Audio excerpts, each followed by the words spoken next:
CPSE रहेगी नहीं रहेगी इसकी गारंटी नहीं है। जब तक देश रहेगा, जब तक इस देश में लोग रहेंगे, गवर्नमेंट रहेगी रहेगी।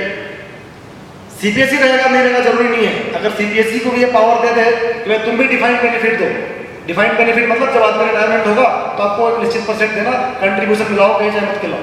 तो कल क्या होगा, कल बीएसएनएल नहीं रहा फिर क्या होगा? बीएसएनएल ने हमारी गारंटी ली थी कि हम भाई जब रिटायरमेंट हो गए तो हम आपको एक 50% पेंशन देंगे। और सपोज कर लो जैसा स्थिति चल रही, 5 साल बाद बीएसएनएल दिवालिया हो गया, बीएसएनएल गायब भी हो गया पिक्चर से, कौन जिम्मेदारी लेगा? गवर्नमेंट तो हमारी जिम्मेदारी लेने से मना कर दिया, बीएसपीएससी है ही नहीं।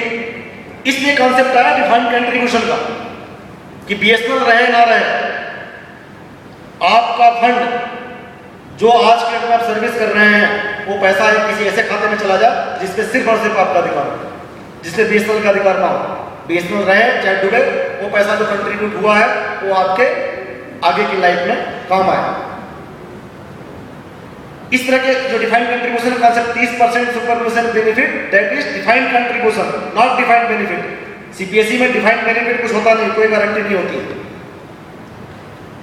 और अभी अगर पे स्केल का इनका पे पैरिटी का इशू सॉल्व नहीं हुआ तो चूंकि हमारे मैक्सिमम चीजें बेसिक पे डिपेंड करती है, आपको पता है, चाहे एचआरए हो, चाहे हमारा सुपरब्यूशन बेनिफिट हो, चाहे ईपीएफ हो, चाहे और भी कुछ हो, इस सब में एक्यूमुलेटेड लॉस होगा डायरेक्ट गुड्स का। तो जो पे पैरिटी का इशू है वो हमारे लिए प्राइम इंपोर्टेंस है। अगर किसी को शक है कि इशू लोग ले रहे हैं, समझ रहे हैं नहीं समझ रहे हैं, इस इशू में किसी को कोई डाउट नहीं है कि कितना बड़ा नुकसान होगा। नुकसान ही नहीं, 2017 में बीएसएनएल में एक एनार्की कंडीशन होगी, आपस में लोग मारते पीटते नजर आएंगे एक दूसरे को, यही बोलेंगे आज जो हम बोल रहे हैं कल सब समझदार हो जाएंगे, ये बोलेंगे कंपनी तुम्हारी नहीं हमारी भी, तुम इतना काम करते हो। हम इनको बोलेंगे भैया काम करो, बोले मैं क्यों करूं, तुम तो मेरे डबल पैसा लेते हो सकता है तब तक भी कुछ लोग जेटी हो रहे, पुराने बैच के यहाँ प्रमोशन है कोई ठिकाना नहीं है, भाई तुम भी जेटी हो मैं भी जेटी हो, तुम 60,000 लेते हो मैं 30,000 लेता हूं, मैं क्यों काम करूं?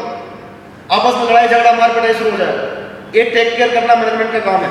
एक पैरिटी इसलिए मेंटेन की जाती है, कम से कम आपस में पैरिटी मेंटेन हो, झगड़ा ना हो, रोष ना हो, लोग मोटिवेशन के साथ काम करें। तो ये पे पैरिटी और पे स्केल का इशू हमारे लिए बहुत ही इंपॉर्टेंट है। चाहे किसी की बात हो, कंपनी में एनार्की ना फैले, कंपनी में लड़ाई झगड़ा ना हो, खून खराबे ना हो, ये मैनेजमेंट को देखना चाहिए। अगर आज नहीं देख रहा है तो उसके बाद पहले ही बताया कि उसकी वजह सिर्फ एक ही है क्योंकि वो इससे अफेक्टेड नहीं है।